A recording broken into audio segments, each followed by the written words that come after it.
Hello students, reproduction in lower and higher plants, part number 4. याच्या अगोदर part number 1, 2, 3 जर तुम्ही बघितले नसतील तर त्याची लिंक मी डिस्क्रिप्शन बॉक्समध्ये दिलेली आहे, तिथं जाऊन ते व्हिडिओज तुम्ही बघू शकता. तर आज आपण पार्ट नंबर 4 बघूयात. Pollination. What is pollination or definition of pollination is transfer of pollen grains from anther to stigma. Transfer of pollen grains. Pollen ग्रेन्सचं ट्रान्सफर कुठून होणार आहे तर anther to stigma. Anther, it is a part of male reproductive wall, that is stamen, and stigma, it is the part of female reproductive wall, that is pistil. Okay, आता पोलिनेशनची definition बघितली आपण की transfer होणार आहे कशाचं, pollen ग्रेन्सचं, anther to stigma होणार आहे. मग हे पोलिनेशन एक्झॅक्टली कसं होतं? It is divided in 2 categories. First is self pollination and second is cross pollination. पहिल्यांदा आपण बघूयात की सेल्फ पोलिनेशन म्हणजे काय. Transfer of pollen grains on stigma of same flower or 2 flowers of same plant. Pollen ग्रेनचं transfer होणार आहे स्टिग्मावरती, पण कुठं? सेम फ्लावरवर किंवा 2 फ्लावर्स ऑफ सेम प्लांट. नाव फर्स्ट आपण पहिला पॉईंट बघूयात की आता समजा हे फ्लावर आहे. आता इथं फ्लावरमध्ये काय असणार आहे तर इथं पोलन ग्रेन्स कुठं असतील? याच्या अँथरमध्ये असतील, प्लस इथं स्टिग्मा असेल. तर समजा यातलेच पोलन ग्रेन्स याच्या स्टिग्मावरती जर ट्रान्सफर होत असतील तर त्याला आपण सेल्फ पोलिनेशन म्हणणार. किंवा काय होईल की या फ्लावरचे जे काय अँथर असतील ते ट्रान्सफर होतील पण ह्या फ्लावरच्या स्टिग्मावरती, तरीसुद्धा ते काय असेल? सेल्फ पोलिनेशन असेल. का? Because same plant.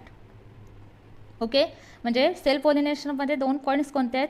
First one is transfer of anther of same flower to the stigma of same flower. म्हणजे एकाच फ्लावरमधले अँथर आणि स्टिग्मा हे दोन्ही एकत्र येत असतील तेव्हा काय असणार आहे? सेल्फ पोलिनेशन असेल. किंवा याच फ्लावरमधले जे काय अँथर असतील ते जाऊन दुसऱ्या फ्लावरच्या स्टिग्मावर डिपॉझिट होतील किंवा ट्रान्सफर होतील पण सेम प्लांट असणार आहे, तेव्हा काय असेल? ते सेल्फ पोलिनेशन. नेक्स्ट असेल cross pollination. What is cross pollination? Transfer of pollen grains from anther of one plant to stigma of another plant. हे एक प्लांट आहे, याच्यामधले जे काय अँथर आहेत ते जाऊन दुसरीकडे दुसऱ्या प्लांटच्या स्टिग्मावर जर ट्रान्सफर होत असतील तर त्याला म्हणायचं cross pollination. But the plant of same species. म्हणजे या प्लांटची एक दुसरं प्लांट असेल सेम स्पेसीचं, म्हणजे हे जे काय प्लांट ज्या स्पेसीचं आहे त्या स्पेसीचं दुसरं प्लांट असेल तर यातलं जे काय अँथर असतील ते त्या प्लांटवर जाऊन जर डिपॉझिट होत असतील तर त्यांना आपण काय म्हणणार आहे? Cross pollination.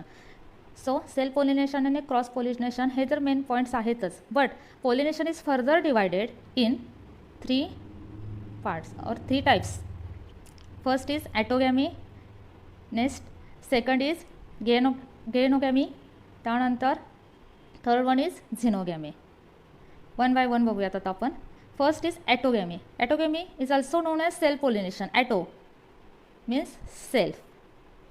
Bisexual flowers pollinated by its own pollen grains. What is bisexual flower? Those flowers which are male and reproductive wall and they pollinated by its own pollen grains. म्हणजे जसं आपण सेल्फ पोलिनेशनमध्ये बघितलं की pollen grains transfer on in same flower on stigma of same flower जर असेल तर त्याला काय म्हणणार आपण? ॲटोगॅमी.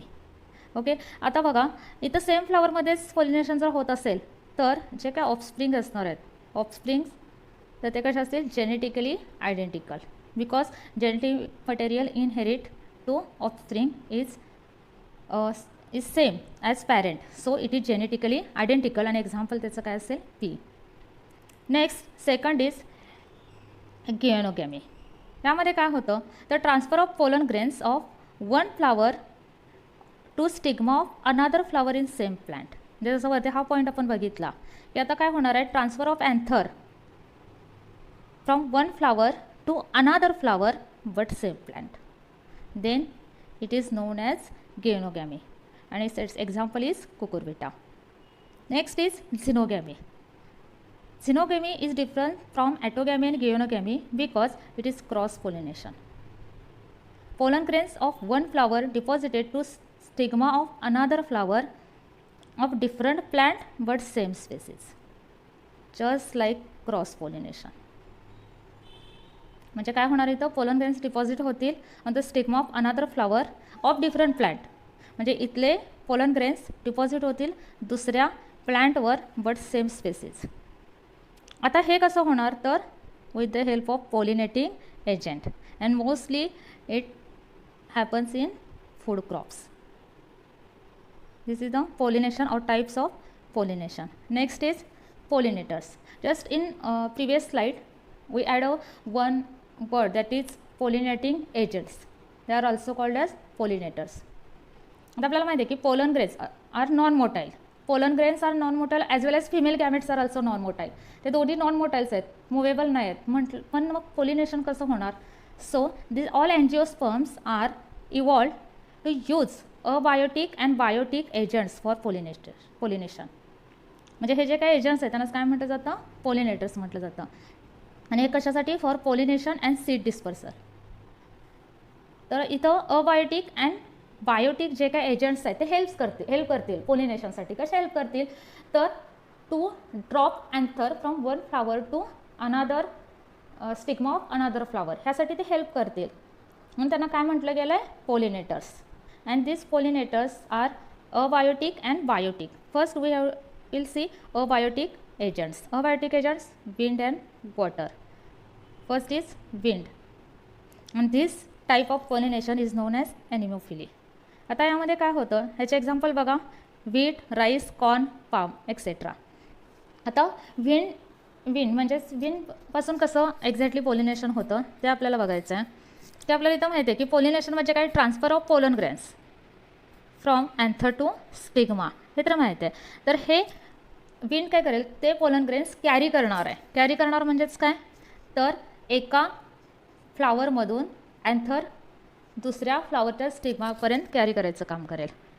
आणि हे फूड क्रॉप्समध्ये होणार आहे. आणि ह्याचं ॲडॅप्टेशन म्हणजे generally food crops, palm etcetera.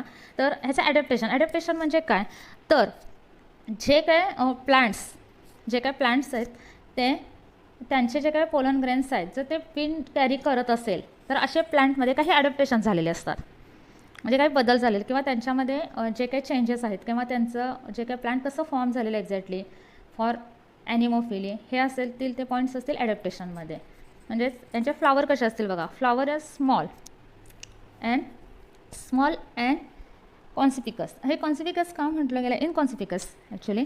तर हे कसे तर फ्लावर त्याचे स्मॉल असतील आणि colourless without nectar and fragrance. हे कलरलेस विदाऊट नेक्टर आणि फ्रॅग्रन्स आणि स्मॉल हे असण्याचं रिझन काय तर हे जे काही त्याचे फ्लावर्स आहेत ते स्मॉल असतील आणि कलरलेस का असतील कारण तिथं ॲट्रॅक्ट करून घ्यायचं नाही आहे. कारण बघा हे विंड कशा आहेत, अबायोटिक फॅक्टर आहे. त्यामुळं त्या फ्लावरचा कलर कसा आहे किंवा त्याच्याकडे नेक्टर आहे का, फ्रॅग्रन्स आहे, ह्या गोष्टी इथं मॅटर करतच नाही आहेत. इथं मॅटर काय करतं तर पोलन ग्रेन्स हे लाईट इन वेट पाहिजेत.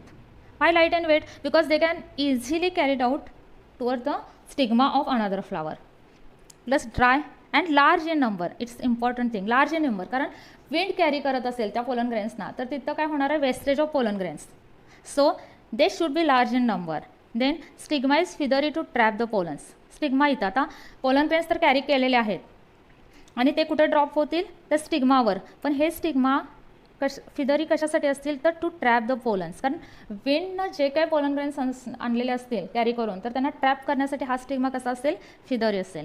त्यानंतर स्टॅमेन जे आहेत ते long filament and versatile anther. Stamens कशा असतील विथ लॉंग फिलामेंट असल्यामुळे काय होतं ते तर एक ह्याच्यासाठी विंड्स त्यांना इझिली काय करू शकतो, तिथले पोलन ग्रेन्स कॅरी करू शकतो. प्लस व्हर्सटाईल अँथर म्हणजे काय तर ते ॲडॅप्ट झालेले असतात ह्या सगळ्या कंडिशनला. आणि त्यानंतर stamens and stigma are expose to air current because wind is agent in pollination. So stamen and stigma are should be expose to air current. कारण तरच ते काय होतील, आरामात काय करतील, कॅरी केले जाऊ शकतील. एक्झाम्पल बघा इथं पॉलिनेशन बाय विंडचं कसं असेल, मेज असेल. इथं डायग्राममध्ये तुम्ही बघा की मेजमध्ये कसं आहे तर हा मेन इन्फ्लोरसन्स आहे आणि नेक्स्ट इथं फिमेल इन्फ्लोरसन्स जो आहे तो बघा इथं असेल फिमेल इन्फ्लोरसन्स. हे डिफरंट म्हणजे कसं असतं इथं हे दोन्ही फिमेल व्हल पण आहे आणि मेल व्हल पण आहे, पण हे दोन्ही डिफरंट पार्ट्सवर आहेत प्लांटच्या. ओके, आता ह्या फिमेल व्हल इथं स्टाईल असेल त्याची स्टाईल, स्टिग्मा, ओरी हे सगळे पार्ट्स इथं असतील आणि वरच्या बाजूला मात्र इन्फ्लोरसन्स म्हणजे इथं काय असेल आपलं पोलन ग्रेन्स, फिलामेंट म्हणजे अँथर आणि फिलामेंट असेल आणि त्याच्यामध्येच काय असेल आपलं तर जे काही पोलन ग्रेन्स असतील ते कॅरी करण्यासाठी म्हणजे इथं पहिलं असेल की हे असेल तो अपायकल मेरिस्टेमला असतो मेन फ्लोरोसन्स आणि हा कुठं असतो ॲक्झियल बर्डवर. आता इथं अजून एक तुम्ही लास्ट इयरमध्ये शिकलाच असेल की मॉडिफिकेशन ऑफ फ्रूटमध्ये वगैरे प्रॉप फ्रूट सिस्टीम हे इथं आहे बघा. Next phily it is found in 30 gender of aquatic monocots. For example Vallisneria, Zostera, Ceratophyllum etcetera. Adaptation आता वॉटर अबायोटिक एजंट आहे पोलिनेशनसाठी. मग ज्या प्लांट्समध्ये असे जे काय म्हणजे water as a abiotic agent म्हणून काम करतो पोलिनेशनसाठी त्यांच्यामध्ये काय ॲडॅप्टेशन झालेले आहेत तर flowers are small, perianth and other floral parts unwettable due to mucilage. आता हे वॉटर प्लांट जे ॲक्वॅटिक प्लांट असले तरीही त्यांचं फ्लोरल पार्ट्स किंवा जे काही पार्ट्स आहेत ते अनवेटेबल असणार आहेत. अनवेटेबल कशामुळं तर mucilage. It is a jelly like substance which helps to unweighted or unweightable of floral parts. They are lacking of nectar and fragrance. Why they are lacking of nectar and fragrance? Because as water is abiotic agent, so there is no need of nectar or fragrance. There are two types of hydrophily. One is hypohydrophily and second is epihydrophily. First, hypohydrophily. Pollination below the surface of water. Pollination is below the surface of water and why? Because pollen grains are heavier than water. म्हणजे pollen grains काय असतात तर वॉटरपेक्षा heavy असतात. So they sink down and caught by stigma. Heavy असल्यामुळे काय असतील ते बॉटमला sink down at the bottom and they caught by the stigma. an example is Zostera. Then epihydrophily. एपिहायड्रोफिलीमध्ये काय होतं the pollen grains are float on water surface. Why? Because specific gravity of pollen grains is equal to water. Specific gravity equal असल्यामुळं pollen grainची as to water they float on water. So it is known as epihydrophily. Example आहे त्याचा वेल्सिनेरिया which is submerged dioecious plant. आता वेल्सिनेरियामध्ये काय होतं तर जे काही female flowers आहेत the female flowers come temporarily at the surface of water to trap the pollen grains, but male flowers float at the surface of water and female flowers are come temporarily to trap the pollen grains. Next is biotic agent. आता आपण abiotic agent बघितले की water आणि wind. आता आपल्याला Biotique agent बघायचं आहे. Biotique एजंटमध्ये कुठले कुठले असतात तर इन्सेक्ट्स आहेत, बर्ड्स आहेत, बॅट्स आहेत, स्नेल आहे to transfer the pollen grains. First insect it is known as entomophily. एंटोमोफिलीमध्ये जे काही एक्झाम्पल आहेत ते रोज, जस्मिन अँड सेस्ट्रम. तर इथं आपल्याला बघायचे की ॲडॅप्टेशन म्हणजे अशा प्लांट्समध्ये हे जे काही ॲडॅप्टेशन्स आहेत ते त्या प्लांटच्या फ्लॉवरमधले ॲडॅप्टेशन आहेत. तर काय ॲडॅप्टेशन झालेले असतील त्या झालेले आहेत बघा. The flowers are large. कारण का असणार आहेत इथे व्हिजिटर काय आहेत इन्सेक्ट असतील, बर्ड्स असतील, बॅट्स असतील.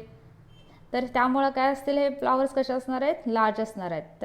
Next is शॉवी brightly coloured because समजा जे काही व्हिजिटर्स आहेत ते बायोटिक एजंट आहेत आणि ह्यांना जर ॲट्रॅक्ट करायचं असेल तर ते फ्लावर्स कसे पाहिजेत एक ब्राईट कलर्ड पाहिजेत किंवा शॉवी म्हणजे काय तर ॲट्रॅक्टिव्ह पाहिजेत.